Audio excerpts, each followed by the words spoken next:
हाय. हाय. काय नाव? आरती. आरती. कुठून आलाय? खराबवाडे. ओके. तुम्हाला काय हेअर कट करायचंय? हो. कसा हवा hair cut? Butterfly. Butterfly. Length किती कमी करायची तुमची? एकदम थोडं. थोडीशी नॉर्मली. हो. आणि तुम्हाला ज्या लेयर्स हव्यात त्या कुठून? चीन लेवल की खाली? चीनच्या थोडं खाली. चीनच्या खालून इकडून तुम्हाला लेयर्स हव्यात. ठीक आहे, चालेल. करूयात आपण छान कट. झालाय आपला हेअर कट.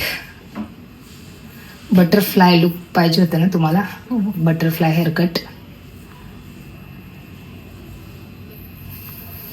आवडला? हो, खूप आवडलं.